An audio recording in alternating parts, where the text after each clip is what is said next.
Dos aspectos antes de entrar en materia. El primero, en Etcétera, diariamente estamos dedicando una hora para tratar de entender lo que pasó esta jornada electoral del 2 de junio y cómo se derrumbaron varios, ahora podemos decir, mitos o certezas que durante este tiempo, y cuando digo este tiempo me refiero por lo menos a un año hasta la fecha, se derrumbaron frente a el golpazo de realidad que todos vivimos y que desde distintas maneras hemos ido procesando.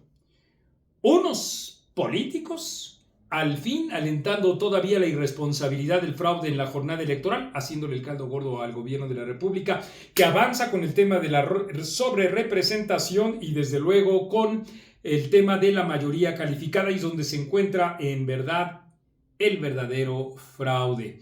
Pero desde luego, pues eso es también lo que tiene que ver con la cultura y las convicciones de cada uno de nosotros, cultura política me refiero, porque pues en efecto, esos mismos políticos, y créanme ustedes que también algunos medios de comunicación, por ejemplo, estoy completamente seguro que Atypical, Carlos Alarraqui, sabe clarísimamente que no hubo fraude, pero él se dirige junto con algunos de sus principales colaboradores al público que quiere escuchar la existencia de ese mismo fraude y dejando pasar la miga del asunto que he mencionado en relación con la sobrerepresentación y con la mayoría calificada que, por cierto, hay que subrayarlo, parece. Hay que esperar a anunciarlo de manera formal. No la tiene el gobierno. Ese es el primer tema, digamos, antes de entrar en materia. El segundo es que si ustedes son de aquellos que sienten vidrios en los oídos o se enojan con la fuente que les da una mala noticia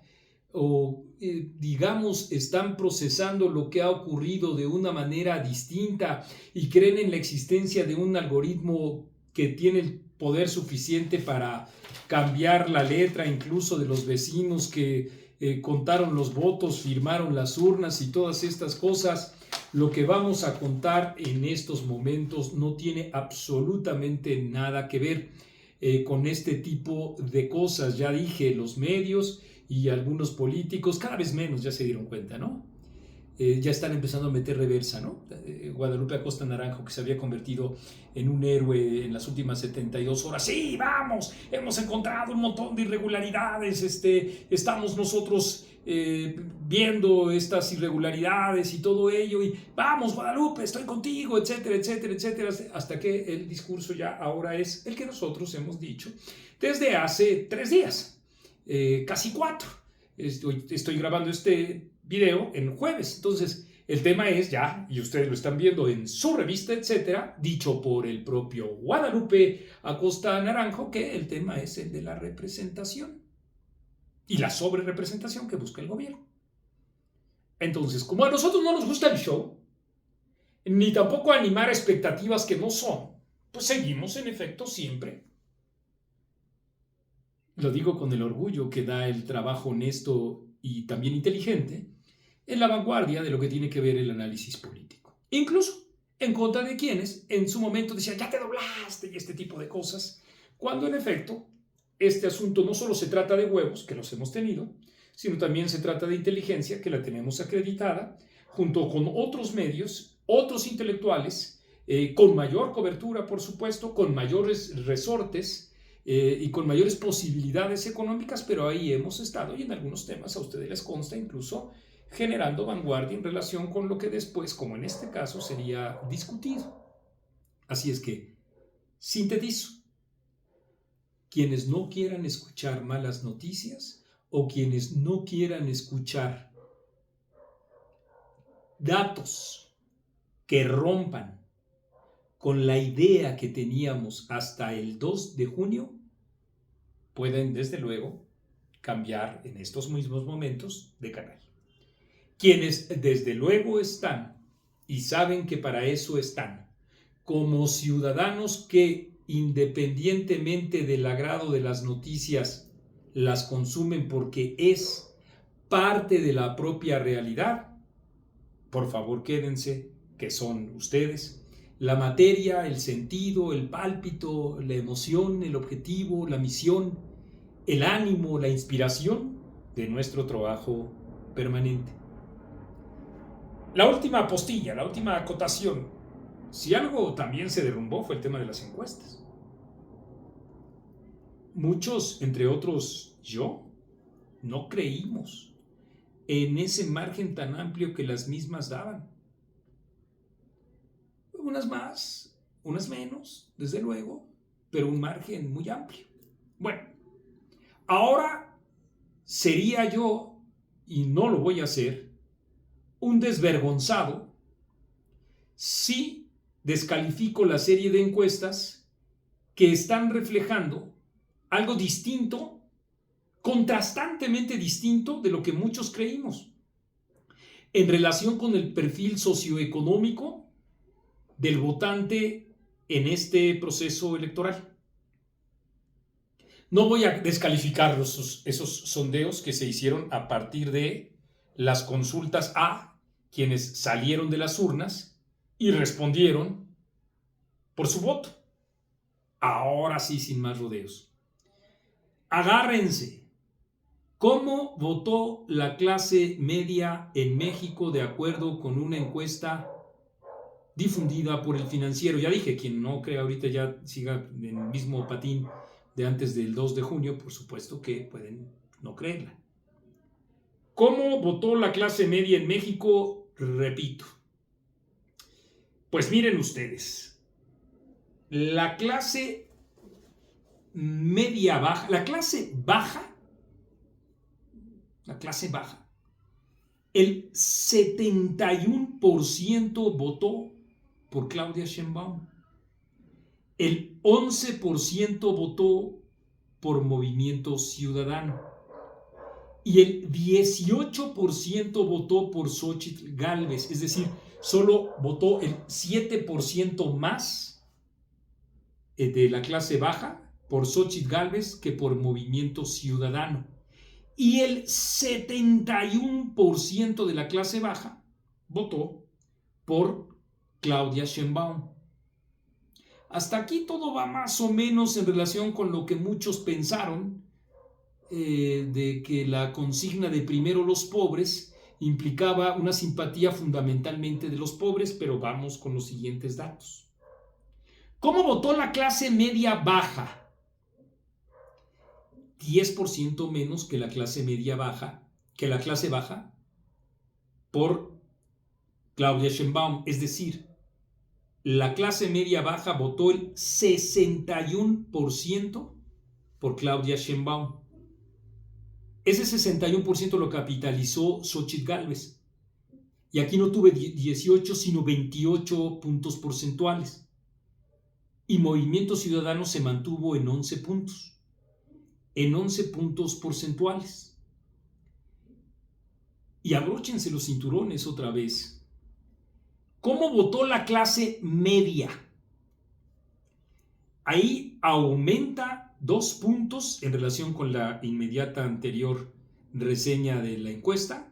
Aumentó 2 puntos Xóchitl Gálvez con 30 puntos. Se mantuvo Movimiento Ciudadano con 11 puntos. Y escuchen ustedes, 59% votó la clase media por Claudia Sheinbaum. Casi 30% más que la que votó por Xóchitl Gálvez. Es decir, casi el doble. Ahora, pregúntense, ¿cómo votó la clase media alta? La que ustedes y nosotros creímos se encontraba junto con la clase media, incluso la clase media baja, alertada por la depauperización de nuestros niveles de vida, de la economía, de la salud, de la educación, del empleo, de la destrucción, de la seguridad en el país. Repito, ¿cómo actuó la clase media alta? Se mantuvo ahí Movimiento Ciudadano con 10 puntos. Así como ustedes oyen, 10 puntos Movimiento Ciudadano. Xóchitl Gálvez aumentó, ahí es donde tuvo su mayor cantidad de votación en este 2 de junio. Tuvo 41% del voto. Fue muchísimo. 41% de voto, como no lo logró con la clase media, que votó el 30%, como no lo logró con la clase baja, que votó el 28%, como no lo logró con la clase media baja, dije 28%, clase baja 18%. ¿Pero qué creen? Repito, Movimiento Ciudadano 10%, Xóchitl Gálvez 41%, clase media alta. ¿Cuánto creen ustedes de porcentaje que votó la clase media alta por Claudia Sheinbaum? Pues ahí también ganó la candidata del oficialismo. El 49% votó por Claudia Sheinbaum para presidente de nuestro país. Ese es el hecho. Como avestruz, como cierta actitud de indiferencia, como lo que ustedes quieran, cada quien es libre. Cada quien somos libres de asumir como queramos estos datos. Desde borrarlos de un plumazo y decir no existen, hasta como ciudadanos responsables de esta situación por la que vive el país, atender y entender lo que pasó junto con la operación de Estado. Desde luego del presidente de la República, que a ustedes les consta, fuimos nosotros los medios de comunicación y yo en lo personal los primeros en advertir de esa operación de Estado. Desde luego. Junto con las irregularidades, que aquí en etcétera ustedes las han visto documentadas, y quienes nos siguen en TikTok igual, y quienes nos siguen en Facebook también. Eso es lo que ustedes han visto. Y bueno, la otra es asumir que algo estamos haciendo mal para entender la propia realidad y que en efecto, también como ciudadanos no supimos persuadir, convencer, entender a quienes de distintos estratos sociales, de todos los estratos sociales del país, votaron mayoritariamente por Claudia Sheinbaum. Les decía al principio de este video, una vez dedicamos 1 hora por día en la mesa de redacción a entender qué fue lo que pasó. Eso también nosotros nos estamos dedicando a entenderlo. Y les decía a ustedes también que a diferencia de medios grotescos como Atypical, que además saben perfectamente que lo que dicen es mentira, nosotros entendemos que hay un fenómeno social de enorme raigambre, un tejido social muy complejo, que no se resolverá con proclamas, y no estamos dispuestos nosotros a hacer esas proclamas. Aquí tienen ustedes a lo que nos comprometemos y les pedimos que se distribuya, como todo nuestro material, a entender la propia realidad, a ofrecerles datos, y a que ustedes se los pedimos así, con franqueza, con transparencia. Incluso fondeen. Hace mucha falta un proyecto independiente, intelectual y honrado. Si ustedes quieren, y nosotros estamos comprometidos para ello, estaremos dando toda la información, algunas veces con mucho gusto, otras, como esta, créanme, ningún gusto me da, pero hay que asumir con toda la responsabilidad y entereza este nuevo marco de realidad.